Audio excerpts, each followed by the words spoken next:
Hello friends, मैं हूं अर्पित और आपका स्वागत है लॉर्ड्स ऑफ लिटरेचर पर।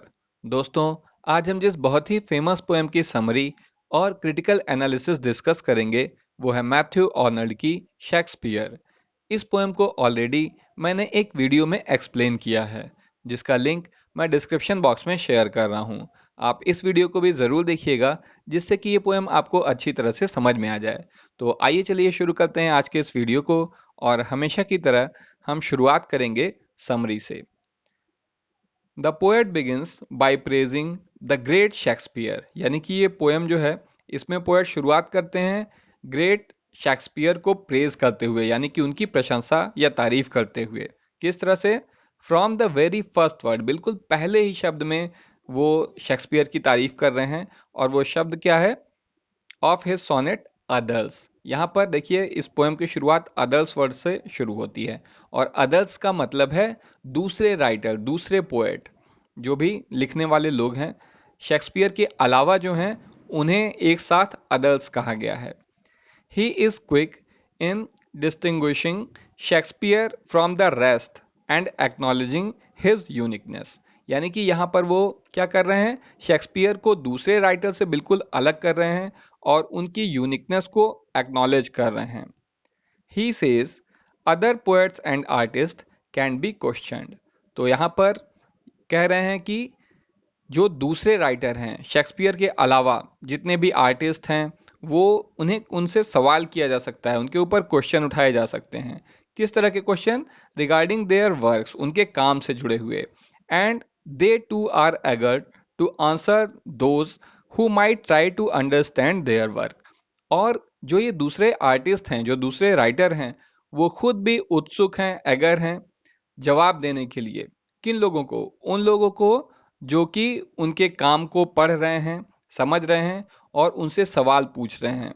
यानी कि शेक्सपियर के अलावा दूसरे जो भी राइटर हैं, आप अगर उन्हें पढ़ते हैं तो आपको अपने सवालों के जवाब उनकी आर्ट के थ्रू ही मिल जाते हैं। लेकिन शेक्सपियर के साथ कैसा है, आइए देखते हैं। But Shakespeare differs from all, लेकिन शेक्सपियर जो है बाकी लोगों से बिल्कुल अलग हैं। From all the others since he is free and so is his art, क्योंकि शेक्सपियर जो है सारे सवालों से फ्री हैं, यानी एक तरह से मुक्त हैं, और उनकी आर्ट जो है वो भी फ्री है। यानी कि हमें अपने सवालों का कोई भी जवाब शेक्सपियर के सब्जेक्ट पर नहीं मिलता है। यानी शेक्सपियर ने अगर कुछ लिखा है, हमारे मन में कोई सवाल आता है, तो हमें उनकी राइटिंग के थ्रू उसका कोई भी जवाब नहीं मिलता है। The critics do question his work but instead of answering them, यानी कि जो क्रिटिक्स हैं, जो आलोचक हैं, वो शेक्सपियर के ऊपर सवाल उठाते हैं, वो क्वेश्चन पूछते हैं, लेकिन उनका जवाब देने के बजाय Shakespeare replies with a smile continuing his art still. Shakespeare केवल मुस्कुरा कर उसका जवाब देते हैं, और उनकी आर्ट भी स्टिल रहती है, यानी कि उनकी आर्ट पर भी कोई प्रभाव नहीं पड़ता है। Giving every person a chance to form their own interpretation of his work. और इस तरह से शेक्सपियर खुद जब कोई भी जवाब नहीं देते हैं, तो वो हर एक इंसान को अपना खुद का इंटरप्रिटेशन बनाने का मौका देते हैं। यानी कि हर एक पर्सन को चांस मिलता है कि वो अपनी समझ के हिसाब से उनके काम को समझे। फॉर एग्जाम्पल, अगर आपने मैकबेथ पढ़ी है या कोई भी आपने शेक्सपियर का ड्रामा पढ़ा है, तो उसके जो विलन हैं वो हीरो भी हैं, जो हीरो हैं वो विलन भी हैं। कोई भी इंसान सिर्फ अच्छा नहीं है, सिर्फ बुरा नहीं है। तो इस तरह के उनके कैरेक्टर होते हैं और इस तरह की उनकी राइटिंग है। तो सीधे आपको कोई जवाब नहीं मिलेगा। अगर मान लीजिए मैंने मैकबेथ का कोई इंटरप्रिटेशन समझा है और आप अगर उसे पढ़ें, तो हो सकता है कि आपका इंटरप्रिटेशन एंटायरली डिफरेंट हो मेरे इंटरप्रिटेशन से। ठीक? तो यही यहाँ पर बात कही जा रही है कि शेक्सपियर कोई जवाब नहीं देते हैं, वो सिर्फ मुस्कुराते हैं, और उन्होंने लिखा इतना खूबसूरत है कि हर इंसान को उसके अलग अलग मतलब समझ में आते हैं। आइए चलिए आगे देखते हैं। The poet says that Shakespeare's knowledge is out topping. Out topping मतलब टॉप से भी ज्यादा टॉप।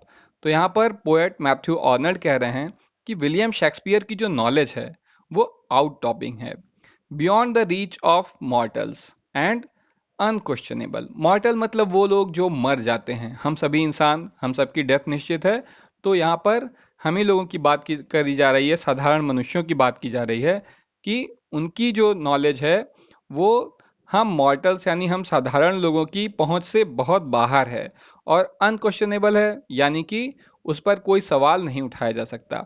और यहाँ पर आप ये भी देख सकते हैं, क्योंकि यहाँ पर मॉर्टल शब्द का इस्तेमाल हुआ है और उनकी नॉलेज हम मॉर्टल्स की रीच से बाहर है, इसका मतलब इन्होंने एक तरह से शेक्सपियर को क्या कहा है, इमॉर्टल। हालांकि शेक्सपियर आज इस दुनिया में नहीं है, लेकिन वो अपने काम के थ्रू, अपनी राइटिंग के थ्रू आज भी जिंदा हैं। तो शेक्सपियर को यहाँ पर इनडायरेक्टली इमॉर्टल कहा जा रहा है। He compares Shakespeare's artistic ability and knowledge to that of a mountain top covered with clouds meeting the sky। तो यहाँ पर शेक्सपियर की जो आर्टिस्टिक एबिलिटी है और जो उनकी नॉलेज है उसकी तुलना एक ऐसी माउंटेन से की जा रही है जो कि बादलों से ढकी हुई है और आसमान को छू रही है। इतना उनका जो है एबिलिटी और नॉलेज का इतना ऊंचा स्थान है कि वो किसी ऐसी माउंटेन की तरह है जो कि आसमान को छू रही है। The ordinary being able to see and appreciate the unapproachable from far। तो हम जो साधारण लोग हैं यानी दूसरे जो भी लोग हैं, इंक्लूडिंग राइटर खुद, यानी कि जितने भी राइटर हैं, जितने भी सामान्य पढ़ने वाले हैं मेरे आप जैसे, या फिर जो राइटर हैं जैसे कि मैथ्यू आर्नल्ड खुद, तो वो अपने को भी इंक्लूड कर रहे हैं इसमें कि हम लोगों के लिए, हम जब शेक्सपियर के काम को देखते हैं तो हम क्या कर पाते हैं, हम अप्रिशिएट करते हैं उस अनअप्रोचेबल, यानी उनकी जो राइटिंग की जो हाइट है जो इतनी ज़्यादा ऊंची है, तो वहां तक तो हम नहीं पहुंच पाते। तो जितना हम समझ पाते हैं हम उतने को ही अप्रिशिएट करते हैं। आगे चलिए देखते हैं। The mere mortals, including the others, are just provided with the glimpses of the cloudy border। देखिए यही बात यहाँ पर कही गई है कि जो मियर मॉर्टल्स हैं यानी जो साधारण लोग हैं, इंक्लूडिंग अदर्स यानी कि जो दूसरे, यहाँ पर जो दूसरे राइटर हैं शेक्सपियर के अलावा बाकी सारे राइटर्स को भी ये क्या कह रहे हैं, मॉर्टल कह रहे हैं। कि जो मामूली लोग हैं, जो साधारण लोग हैं, वो क्या कर रहे हैं, are just provided with the glimpses. Glimpses मतलब झलक। तो उन्हें केवल झलक मिलती है किस चीज़ की, क्लाउडी बॉर्डर की। जैसे मान लीजिए कि आप हिमालय पर्वत के किनारे जाकर खड़े भी हो जाते हैं, वहां पास जाकर, तो आपको माउंट एवरेस्ट नहीं दिखाई देने लगेगी, आपकी देखने की भी एक लिमिट है। तो उसी तरह शेक्सपियर का काम की ऊंचाई इतनी ज़्यादा है, उनकी राइटिंग इतनी बेहतरीन है कि जब साधारण लोग, हमारे आपके जैसे लोग, या फिर ये कहें कि ये जो बड़े बड़े राइटर्स हैं, खुद मैथ्यू आर्नल्ड जैसे लोग शेक्सपियर के काम को देखते हैं तो उनकी लिमिट है कि वो केवल क्लाउडी बॉर्डर्स तक ही देख सकते हैं। जबकि शेक्सपियर के काम की वास्तविक ऊंचाई, उनकी राइटिंग की जो वास्तविक ऊंचाई है, वो उससे कहीं ज़्यादा है। That is just a few indistinct part of his art. और जितना हम देख पाते हैं वो शेक्सपियर की आर्ट का केवल एक छोटा सा हिस्सा भर है, बल्कि ज़्यादा बड़ा हिस्सा तो हम समझ ही नहीं पाते। Shakespeare was self educated and a self made man. Shakespeare जो थे वो सेल्फ एजुकेटेड थे। देखिए ये एक नोन फैक्ट है कि विलियम शेक्सपियर की स्कूलिंग पूरी नहीं हो सकी थी, उन्हें काफ़ी जल्दी ही अपनी पढ़ाई छोड़नी पड़ी थी अपने फादर की ख़राब फाइनेंशियल कंडीशन की वजह से। तो इसीलिए यहाँ पर कहा जा रहा है कि शेक्सपियर जो थे वो सेल्फ एजुकेटेड थे, यानी उन्होंने खुद से पढ़ाई की थी। And a self made man, और वो एक सेल्फ मेड मैन थे, यानी कि अपने बल पर वो इतना ऊंचा उन्होंने मुकाम बनाया, वो किसी बहुत ऊंचे खानदान से ताल्लुक नहीं रखते थे। The poet is in awe of his abilities and mention the significance of Shakespeare's self-taught education। तो यहाँ पर आप देख सकते हैं कि जो पोएट हैं वो एक तरह से बहुत ज़्यादा इंस्पायर हैं। इंस्पायर या क्या कहें कि बहुत ज़्यादा वो ऑ में है। ऑ का मतलब होता है कि किसी चीज़ से बहुत ज़्यादा प्रभावित होना। तो यहाँ पर जो शेक्सपियर की एबिलिटीज़ हैं उनको वो मेंशन कर रहे हैं। कौन सी वो एबिलिटीज़ हैं, significance of Shakespeare self taught education, जो शेक्सपियर ने खुद से पढ़कर एजुकेशन ली थी, उससे एक तरह से जो है बहुत ही अधिक प्रभावित हैं यहाँ पर poet. His own experiences being his only guidance. और यहाँ पर आप देख सकते हैं कि जो शेक्सपियर हैं उनके खुद के जो एक्सपीरियंस हैं केवल वही उनके गाइड हैं, उन्हीं से उन्हें गाइडेंस मिल रहा है, क्योंकि उन्होंने पढ़ाई तो की नहीं थी बहुत ज़्यादा, तो उन्होंने ज़िंदगी के अपने जो अनुभव मिले हैं उनसे ही सीखा था। And then the poet says that despite this fact, और इसके बाद पोएट कह रहे हैं कि इन सब फैक्ट के बावजूद शेक्सपियर अ गॉड लाइक क्रीचर, शेक्सपियर जो कि एक गॉड लाइक क्रीचर हैं, लिटरेचर के गॉड ही उन्हें कहा जाएगा, तो वो एक गॉड लाइक क्रीचर हैं, वॉकड ऑन अर्थ, वो इस धरती पर, इस दुनिया में एक साधारण इंसान की तरह रहे थे, एक साधारण इंसान की तरह उन्होंने जिंदगी गुजारी थी। Never completely understood by his fellow man, but for the poet it was for the best. और कभी भी उनके जो फेलो मैन थे, यानी उनके जमाने के, उनके समय के जो लोग थे, उनके कंटेम्प्रेरी राइटर थे और जो भी लोग थे, वो कभी जान नहीं पाए शेक्सपियर की महानता को। उन्हें नहीं अंदाजा था कि शेक्सपियर कोई इतने महान आर्टिस्ट हैं, इतने महान राइटर हैं। वो अपने टाइम में भी सक्सेसफुल थे, बहुत सक्सेसफुल थे विलियम शेक्सपियर, लेकिन वो इतने महान हैं इसका अंदाजा उनके समय के लोगों को नहीं था। और यही बात ये कह रहे हैं कि it was for the best. और पोएट के लिए, यानी कि विलियम शेक्सपियर के लिए, ये बहुत ही अच्छा था। क्यों अच्छा था? क्योंकि इस वजह से उन्हें एक नॉर्मल लाइफ जीने का मौका मिला। आगे देखते हैं। The poet says that the human beings have to endure all sorrows of life and all the grief. तो यहां पर पोएट कह रहे हैं कि हम मनुष्यों को हमारे जीवन के जो भी सॉरोज हैं, जो ग्रीफ हैं, यानी मनुष्य के जीवन की जो भी दुख और तकलीफें हैं, उनको सहन करना पड़ता है। Yet Shakespeare being taught from his own grief. और इस सब के बावजूद शेक्सपियर जो थे, उन्होंने खुद अपने दुखों से सीखा था। और एक और ख़ास बात, हैज़ द मैजेस्टिक एबिलिटी, उनके अंदर एक मैजेस्टिक यानी बहुत ही भव्य एबिलिटी थी। क्या एबिलिटी थी वो? To remain detached from personal views, कि वो अपने पर्सनल व्यूज से डिटैच्ड रहते थे। यानी ऐसा नहीं था कि वो किसी चीज़ के बारे में अपना व्यू बना लेते थे और उनकी राइटिंग में वो झलक कर सामने आता था, ऐसा बिल्कुल नहीं होता था। हालांकि उन्होंने अपने दुखों, अपनी तकलीफों से ही सीखा था, लेकिन वो अपने पर्सनल व्यूज से बिल्कुल डिटैच्ड रहते थे। और इसकी वजह से क्या होता था?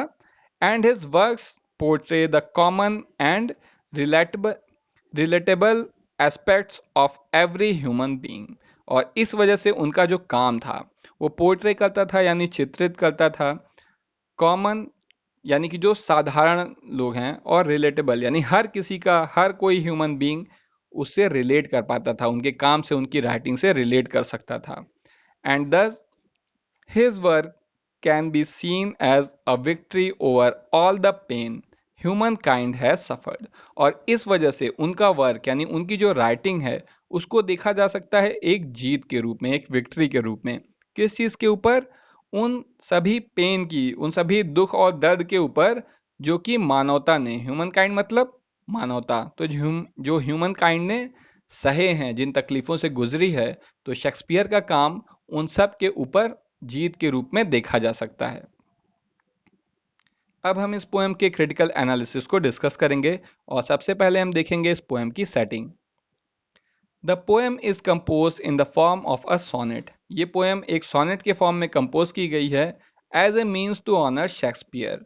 ये एक तरीका है शेक्सपियर को ऑनर करने का, उनको सम्मान देने का। Who was known for his sonnets and place, जिन्हें कि जाना जाता है, उन शेक्सपियर को जाना जाता है उनके सोनेट्स के लिए और उनके प्लेस के लिए। Though the poem does not follow the regular rhyme scheme. हालांकि ये पोएम जो है वो रेगुलर राइम स्कीम को फॉलो नहीं करती है। And is definitely not composed similar to Shakespeare sonnet. और निश्चित रूप से ये शेक्सपियर जिस तरह की सोनेट लिखते थे, उस तरह की सोनेट तो बिल्कुल ही नहीं है। देखिए, सोनेट जो है वो कई तरह की होती है। ये जो पोएम है जिसके बारे में अभी हम बात कर रहे हैं, ये पेट्रार्कन फॉर्म में लिखी गई है, जबकि विलियम शेक्सपियर शेक्सपियरियन फॉर्म में लिखते थे। तो ये शेक्सपियर की फॉर्म से डिफरेंट पोएम है। The irregular rhyme gives the poem the setting of a natural speech. और इस पोएम की जो इरेगुलर राइम है, यानी कि जो बिल्कुल इरेगुलर राइम स्कीम है इसकी, वो इस पोएम को एक ऐसी सेटिंग देती है जैसे कि कोई नेचुरल स्पीच हो, यानी कि कोई स्वाभाविक रूप से अपनी बात कह रहा हो। The poem is set in the form of thoughts. ये पोएम एक थॉट्स के रूप में सेट की गई है, इस तरह से जैसे कोई अपने विचार रख रहा हो, इस तरह की इसकी सेटिंग है। फुल ऑफ प्रेज, और ये थॉट क्या है, full of praise for the great Shakespeare, जिसमें महान शेक्सपियर की बहुत ही तारीफ की गई है, बिल्कुल तारीफों के पुल बांध दिए गए हैं, और शेक्सपियर निश्चित रूप से इसे डिजर्व भी करते थे। अब हम इस पोएम की टोन के बारे में देखते हैं।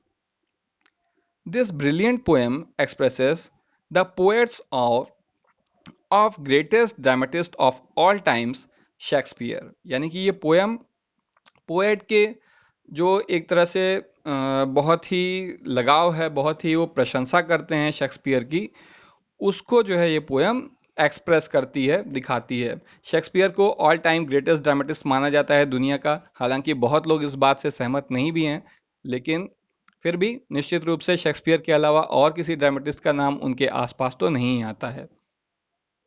द पोएम इज सेट इन अ काम टोन, यानी कि ये पोएम जो है उसकी टोन काफ़ी काम है, शांत है, ऑफ अ नेचुरल स्पीच, और ये नेचुरल स्पीच की जैसी है, and is strong enough to convey the poet's praises of Shakespeare, और ये टोन स्ट्रॉन्ग एनफ है, पर्याप्त रूप से स्ट्रॉन्ग है, किस चीज़ के लिए, शेक्सपियर की प्रशंसा करने के लिए, जो कि पोएट सोचते हैं शेक्सपियर के बारे में, उनके जो विचार हैं। अब इस पोएम का कंक्लूजन देख लेते हैं। This poem is a brilliant and skillful composition by Matthew Arnold. ये पोएम ब्रिलियंट और स्किलफुल कंपोजिशन है पोएट मैथ्यू आर्नल्ड का। देखिए, मैथ्यू आर्नल्ड जो थे वो एक क्रिटिक भी थे, उनका एज ए क्रिटिक भी उनका काम उतना ही इंपॉर्टेंट है जितना एज ए पोएट है। Which reminds the readers of the unquestionable greatness and uniqueness of Shakespeare, और ये पोएम याद दिलाती है किसको, लोगों को, इसके रीडर्स को, किस चीज़ के बारे में, unquestionable greatness and uniqueness of Shakespeare के बारे में। तो दोस्तों, उम्मीद है कि ये वीडियो आपको ज़रूर पसंद आया होगा, और आपने अब तक ये चैनल सब्सक्राइब भी कर दिया होगा। अगर नहीं किया है तो अभी कर सकते हैं। आज के लिए बस इतना ही।